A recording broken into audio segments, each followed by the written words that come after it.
Hello everyone. AMU BTech entrance, BSc nursing, BLLB, BSc diploma paramedical, BRTT courses के 2025 के counselling schedule आ चुके हैं। तो आज के इस वीडियो में डिस्कस करने वाले हैं कि राउंड 1 में आपको कैसे काउंसलिंग करनी है, देन आपको राउंड 2 में कैसे प्रोसीड करना होगा, देन राउंड 3 में कैसे क्या करना होगा, और फॉर्म लिस्ट कब आती है, देन आपको पेमेंट कब कैसे करना होता है और अपग्रेडेशन कैसे करना होता है। इन सब के बारे में डिटेल में बात करेंगे। तो जितने भी लोग चैनल पे नए हैं, सारे लोग चैनल को सब्सक्राइब करके रखें और वीडियो को भी लाइक कर लें। और जितने भी लोग अभी तक व्हाट्सएप चैनल पे नहीं जुड़े हैं, वो लोग डिस्क्रिप्शन के थ्रू व्हाट्सएप चैनल पे जुड़ जाए। ओके, तो सबसे पहले आप देख सकते हैं यहाँ पे नोटिसेज एंड अपडेट में counselling cum admission schedule for BTech, BSc nursing, BLLB, BSc diploma paramedical, BRTT 2025-26। तो जब आप इसको ओपन करेंगे तो यहाँ पे आपको पूरा काउंसलिंग शेड्यूल मिल जाएगा। 3 राउंड तक का काउंसलिंग शेड्यूल मिल जाएगा।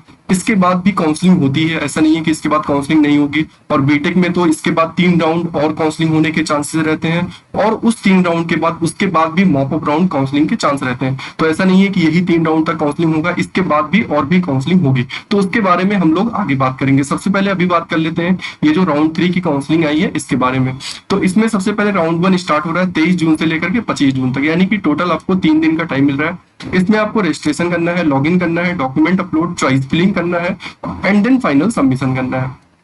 और काउंसलिंग सारे लोगों को करनी है, जितने भी लोग सिलेक्टेड हैं, वेटिंग में है यानी कि चांस मेमो में है, या फिर किसी स्पेशल कैटेगरी में है, किसी में भी अगर आपका रोल नंबर है तो आपको काउंसलिंग करनी है। और राउंड 1 से ही काउंसलिंग सबको करनी है। ओके, तो आप देख सकते हैं 3 दिन का आपको टाइम मिल रहा है। अब registration and login and document upload कैसे करना है, बीएलएलबी हो गया, बीएससी नर्सिंग हो गया, बीएससी और बीटेक वाले सारे लोगों को।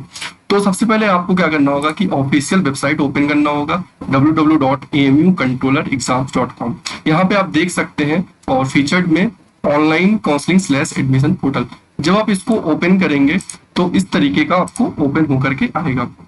ओके, तो सबसे पहले आपको क्या करना होगा, साइन अप पे जाना होगा। जब आप साइन अप पे जाएंगे तो यहाँ पे आपको रोल नंबर इंटर करना होगा। आपके हॉल टिकट पे रोल नंबर होगा, या फिर आप रिजल्ट चेक करके वहां पे देख सकते हैं आपका रोल नंबर होगा। देन आपको यहाँ पे एप्लीकेशन नंबर इंटर करना होगा, और यहाँ पे आपको correct date of birth enter करना होगा। और यहाँ पे कोई भी मिस्टेक नहीं करना है डेट ऑफ बर्थ में। ओके, जैसे फॉर एग्जाम्पल किसी का डेट ऑफ बर्थ है और 15/05/2005, तो इस तरीके से आप करके और एक बार जरूर चेक कर लें, क्योंकि बहुत बार ऐसा होता है कि डेट ऑफ बर्थ अगर आपने गलत यहाँ पे एंटर कर दिया तो भी प्रोसीड हो जाता है, फिर आपके मार्कशीट से ये वाला डेट ऑफ बर्थ मैच नहीं होगा तो आपकी काउंसलिंग रिजेक्ट हो सकती है। ओके, जब आप इसको सबमिट करेंगे देन आपको क्या करना होगा, ईमेल आईडी इंटर करनी होगी, एंड देन आपको कॉन्टेक्ट नंबर इंटर करना होगा। दोनों पे ओटीपी जाएगी, ओटीपी आपको वेरीफाई करना होगा। देन आपको एक पासवर्ड इंटर करना होगा, और आप पासवर्ड इंटर कर देंगे तो आपका साइन अप हो जाएगा। ओके, उसके बाद आपको देन लॉगिन करना होगा। लॉगिन करने के बाद आपको सबसे पहले क्या करना होगा कि डॉक्यूमेंट अपलोड करना होगा। अब डॉक्यूमेंट में कौन कौन से डॉक्यूमेंट अपलोड करने हैं, तो सबसे पहले हाई स्कूल की मार्कशीट अपलोड करनी है। ओके, ओरिजिनल हाई स्कूल की मार्कशीट आपको अपलोड करनी है, और 12th की ओरिजिनल मार्कशीट आपको अपलोड करनी है। अगर इन केस आपके पास ओरिजिनल मार्कशीट 12th की नहीं है तो आप क्या कर सकते हैं, डिजी लॉकर ऐप से डाउनलोड करके वो वाला जो आपका मार्कशीट है वो आप अपलोड कर सकते हैं। इंटरनेट वाला एक डिजी लॉकर वाला मार्कशीट है, उसको आपको अपलोड नहीं करना है, क्योंकि वो डिजिटली वेरीफाइड नहीं है। और अगर डिजिटली वेरीफाइड नहीं है, उस पर नीचे लिख करके आ रहा होगा डिजिटली वेरीफाइड। जो डिजिटली वेरीफाइड होता है वही वाली मार्कशीट आपको अपलोड करनी है। तो प्रॉपरली आपको चेक कर लेना है, और आपको क्या करना है कि जो डिजी लॉकर ऐप है उसको आपको मोबाइल में इंस्टॉल करना है, और वहां से आपको अपना जो मार्कशीट है उसको डाउनलोड कर लेना है। इंटरनेट से आपको डाउनलोड करके वो वाली मार्कशीट आपको बिल्कुल भी अपलोड नहीं करनी है, क्योंकि वो वाली मार्कशीट रिजेक्ट हो जाएगी।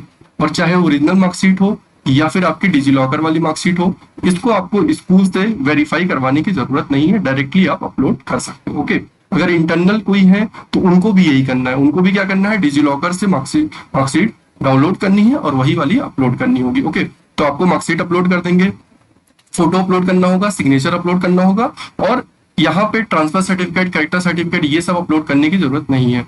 और फिर आपको स्पेशल कैटेगरी सर्टिफिकेट, अगर आपने अप्लाई किया हुआ था फॉर्म में, अगर आपका स्पेशल कैटेगरी में वेटिंग है या कुछ भी, अगर आपने फॉर्म में अप्लाई किया हुआ था तो आपको यहाँ पे अपलोड करना होगा स्पेशल कैटेगरी सर्टिफिकेट।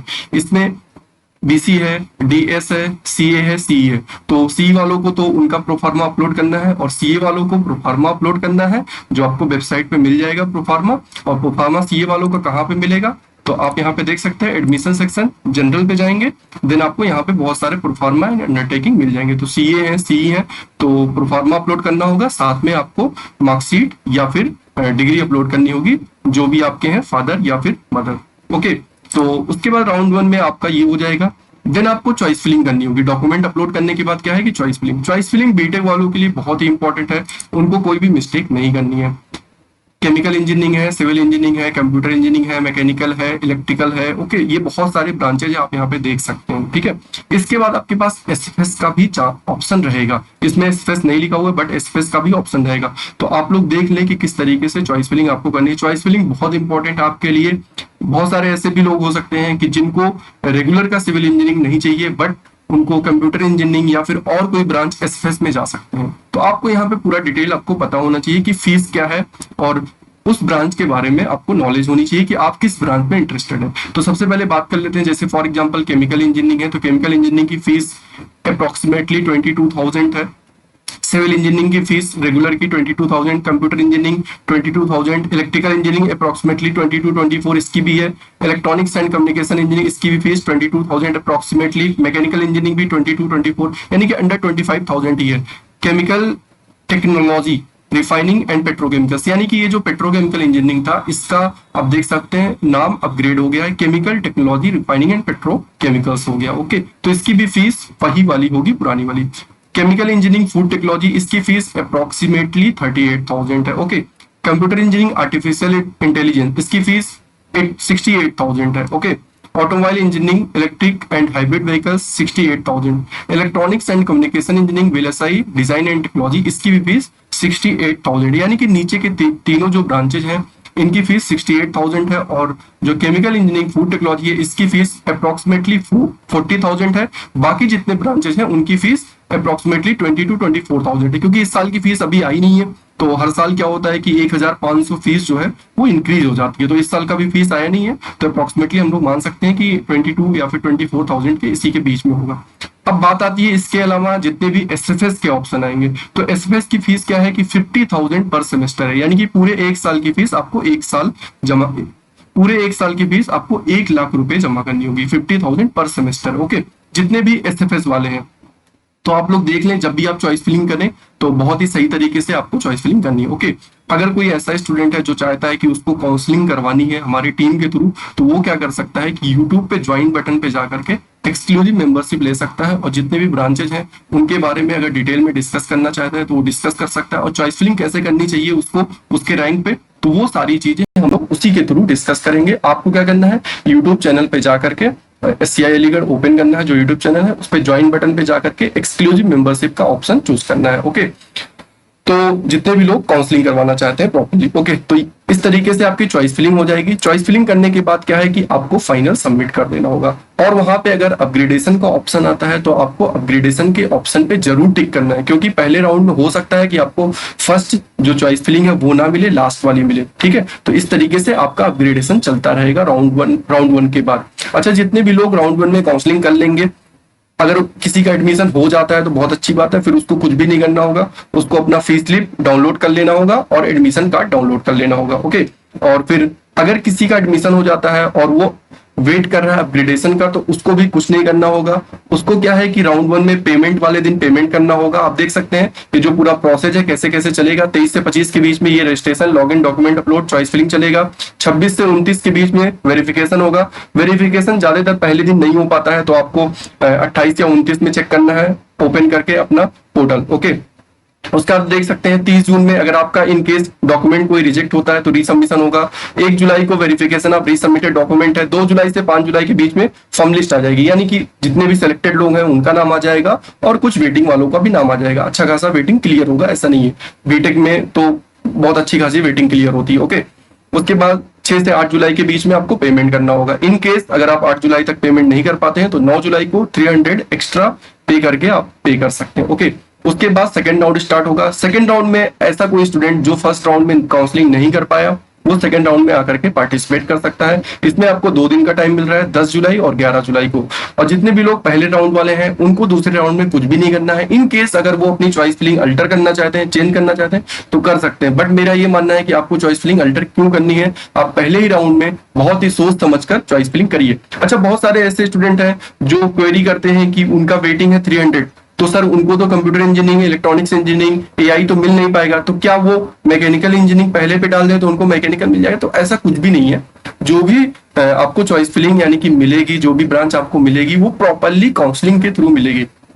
तो अगर आपकी 500 वेटिंग है तब भी आप क्या करिए, कंप्यूटर इंजीनियरिंग फर्स्ट पे रखिए, देन आपको एआई लगता है एआई रखिए, इलेक्ट्रॉनिक्स रखिए, वीएलएसआई रखिए, इलेक्ट्रिकल रखिए। आप चॉइस फिलिंग जैसे रैंक 1 वाला करता है वैसे ही आपको भी चॉइस फिलिंग करनी है। ऐसा कुछ भी नहीं है कि किसी की 600 वेटिंग है तो वो पहले पे रख देगा केमिकल इंजीनियरिंग, तो उसको पहले केमिकल इंजीनियरिंग मिल जाएगा, ऐसा कुछ भी नहीं है। ठीक है, जब तक वेटिंग जो भी है वो ऊपर से लेकर के नीचे तक क्लियर होगी, यानी कि पहले फर्स्ट वेटिंग क्लियर होगी, देन सेकंड, देन थर्ड, इसी तरीके से जाएगी। तो आपको चॉइस फिलिंग सोच समझ करके करनी है। अच्छा, बहुत सारे ऐसे स्टूडेंट है जो चाहते हैं कि उनको नहीं, फूड टेक्नोलॉजी नहीं चाहिए उनको, ठीक है, तो वो क्या कर सकते हैं, अपने चॉइस फिलिंग में मत रखें, तो उनको वो वाली ब्रांच नहीं मिलेगी। तो जो भी ब्रांच आप नहीं रखेंगे वो आपको नहीं मिलेगी। ठीक है, तो आप चाहें तो आप लास्ट में रख सकते हैं। ठीक है, तो इस तरीके से आपको चॉइस फिलिंग करनी होगी।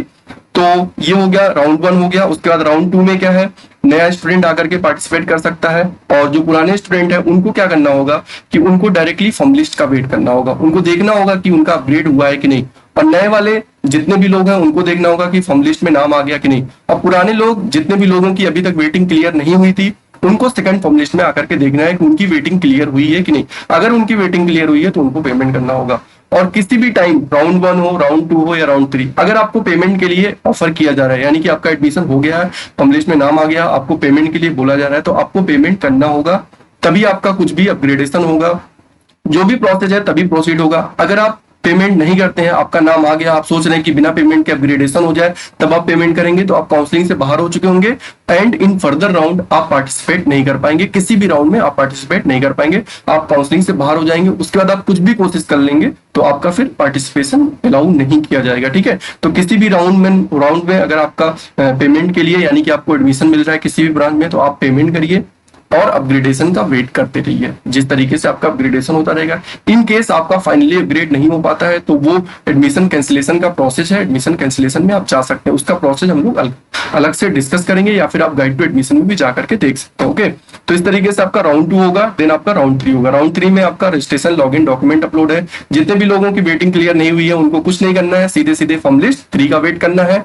और जिन लोगों की वेटिंग क्लियर हो गई थी उनका अपग्रेडेशन लिस्ट वो भी इसी में आएगा, फॉर्म लिस्ट 3 में आएगा। ओके, कोई ऐसा स्टूडेंट है जो पहले राउंड, दूसरे राउंड में भी नहीं पार्टिसिपेट कर पाया था, वो तीसरे राउंड में आकर के पार्टिसिपेट कर सकता है।